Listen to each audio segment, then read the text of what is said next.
Oke, halo Sobat Aruna, selamat datang di Aruna 9 Podcast edisi Ramadan sekarang berfokus kepada gizi bersama saya Mufid dan di sini kita telah hadir nih Ibu Khairiska Citra Palupi SGZ MSc atau kita bisa panggil Ibu Rizka. Nah, teman-teman nih bagi yang lupa di episode sebelumnya, Bu Rizka ini merupakan seorang dosen gizi di Fakultas Ilmu Kesehatan Universitas Esa Unggul dan juga memiliki akun @gizi ilmiah yang mana ibu ini merupakan influencer juga teman-teman di bidang gizi. Sebenarnya kita sapa dulu ya. Halo Ibu. Halo Mas Mufid. Ya. Nah, kalau sekarang nih lagi bulan puasa di hari ke-14 ya Ibu ya. Nah, teman-teman hari ke-14 apakah ada yang udah mokel atau belum? Apakah ada yang masih berpuasa full? Teman-teman yang tahu jawabannya. Dan sekarang kita coba bahas nih, teman-teman sekarang pasti metabolismenya di bulan puasa pasti bakal berbeda dari sebelum puasa. Yang awalnya makan 2-3 kali sehari, sekarang mungkin hanya bisa 1 atau 2 kali. Yang satunya mungkin karena lupa sahur. Nggak sahur wajar, kalau nggak buka itu nggak wajar, nggak mungkin. Saya sih Ibu. Kalau ditanya siapa yang sahur, saya Bang. Nah, jadi saya mau nanya nih Ibu, kan kita metabolisme itu kan pasti bakal berubah, apalagi dari puasa pas Lebaran balik lagi itu. Nah itu sebenarnya kata metabolisme itu dulu nih Ibu kita bahas. Itu sebenarnya apa ya Ibu ya? Jadi begini, pada saat puasa Ramadan itu kan 30 hari full lah ya, secara umum begitu ya. Itu ibaratnya tubuh kita itu dicuci gudang, rumah itu dibersihkan Mas, ya supaya kalau rumah dari kotor terus kemudian dicuci gudang kan rasanya gimana sih? Bersih kan ya? Bersih. Artinya tubuh kita di akhir bulan Ramadan itu pastinya lebih bersih dibandingkan sebelum Ramadan. Ya sepanjang pada saat Ramadan ketika fase makan itu juga benar juga sih. Kayak tadi bilangnya cuma 1 kali makanya, wah itu juga salah juga tuh Mas ya. Nah karena itu berarti ada proses memasukkan energi itu mungkin kurang tepat begitu. Nah, jadi idealnya pada saat puasa karena ini masih hari ke-14 ya, artinya kita masih ada perjuangan tuh 50% lagi nih ya untuk mengoptimalkan manfaat puasa. Jadi ada baiknya yang biasanya makan 3 kali sehari begitu ya.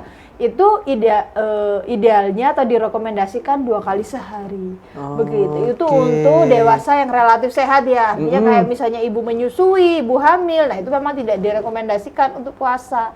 Tapi bagi kita-kita yang tidak ada kendala kesehatan, itu puasa sangat baik karena bisa membersihkan tadi Mas, zat-zat atau mungkin struktur sel kita yang kurang bagus bentuknya untuk dibakar jadi kalori.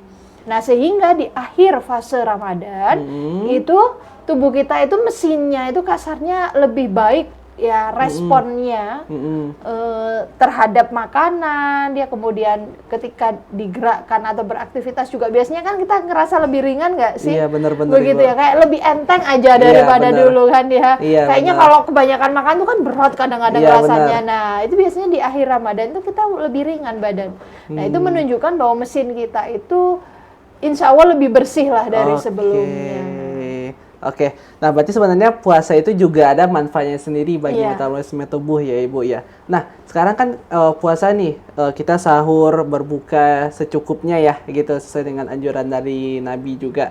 Setelah fase Lebaran balik lagi nih, semuanya nyerang nih. Kue nastar ada, nasi yang biasanya makan di subuh atau pas di berbuka juga ada, semuanya ada. Itu kan pasti kalau kita hajar semua pasti metabolisme bakal berubah balik lagi, berubah lagi, beradaptasi lagi. Nah itu sebenarnya bagaimana Ibu peralihannya gitu? Apakah mungkin tubuh tiba-tiba kaget atau bagaimana?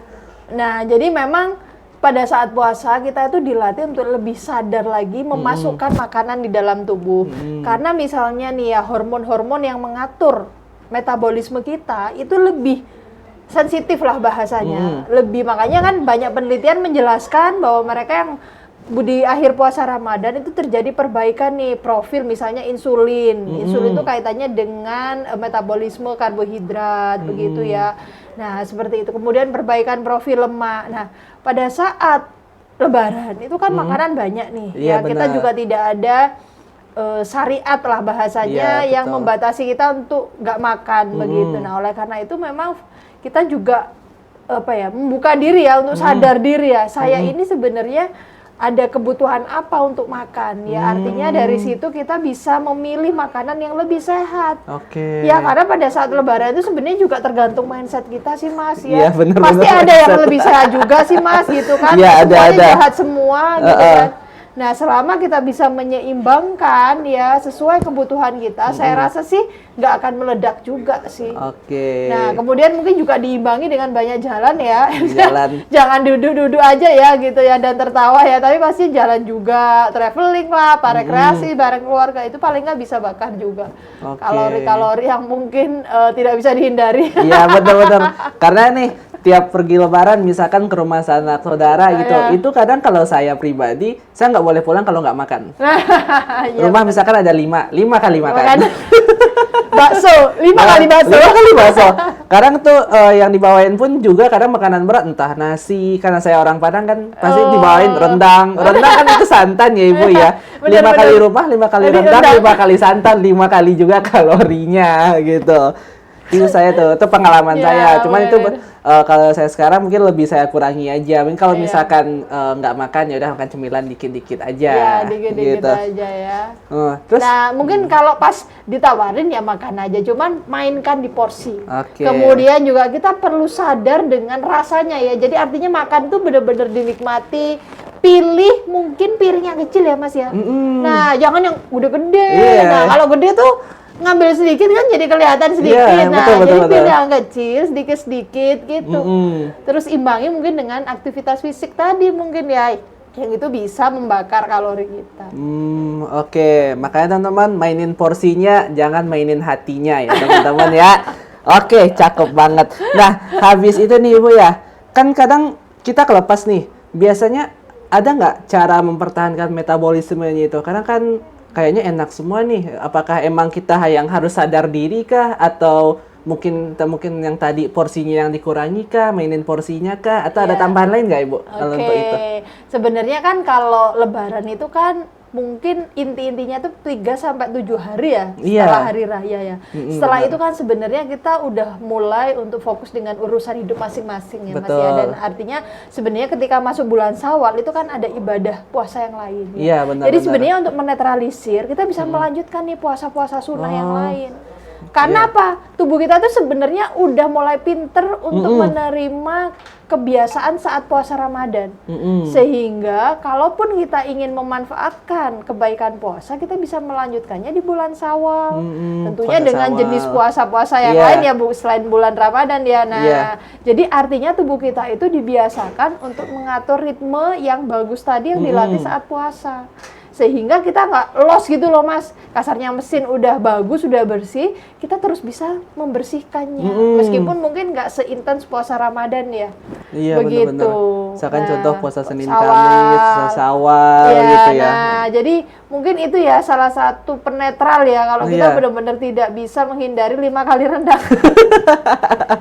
Minimal dalam sehari. Itu besoknya nambah lagi kan kita nggak tahu ya Ibu ya gitu. Namanya rezeki ya Mas. Iya, rezekinya jangan ditolak gitu. Nanti pamali kalau sambutan orang di sini ya Ibu ya.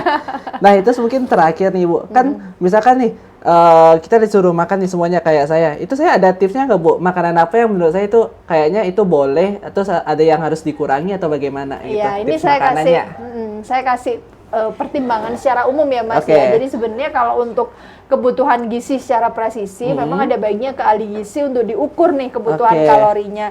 Tapi paling tidak setelah nanti udah tahu kebutuhannya, itu prinsipnya dalam setiap piring ya Kemenkes itu menjelaskan ada sumber karbohidratnya, makanan pokok begitu ya. Yang mungkin kalau orang Indonesia itu ada nasi, ada lontong ya, apalagi biasanya yang keluar di Ramadan ketupat ya, ketupat seperti itu. Kemudian ada sumber lauk hewani. Nah, sumber lauk hewani pilih yang relatif minim minyak dan diolah dengan cara yang sehat. Ya, kukus-kukusan bisa ya Ibu bisa ya. Bisa nih pepes misalnya, rendang kan juga sehat nih ya, gitu ya. Kemudian diimbangkan dengan sayur-sayuran Mas, begitu. Jangan lupa, jangan cuma protein hewani aja, tapi juga sayur-sayuran, kemudian buah-buahan nih, jangan lupa. Nah, jadi bisa mengurangi ledakan kalori nih pada saat lebaran. Iya, benar. Ya, jadi dengan juga diimbangi konsumsi vitamin, mineral dan serat dari sayur dan buah. Oke, baik. Nah, begitu teman-teman. Bagi teman-teman nih yang masih puasa dan nanti bakal menyambut lebaran dengan berbagai macam makanan ya, teman-teman ya. Dimulai dari kue maupun juga dari berbagai makanan berat lainnya ya, Ibu ya. Seperti saya yang tadi 5 kali rendang. Nah, mungkin itu sekian dari kita teman-teman. Balik lagi, apa yang perlu kita jaga yaitu porsinya juga, makanannya pun juga perlu diperhatikan. Ingat, kita lebaran itu memang merayakan kemenangan, namun perut kita jangan sampai lebaran juga. Ibaratnya kita aja yang lebaran, perutnya jangan sampai lebaran juga ya Ibu ya.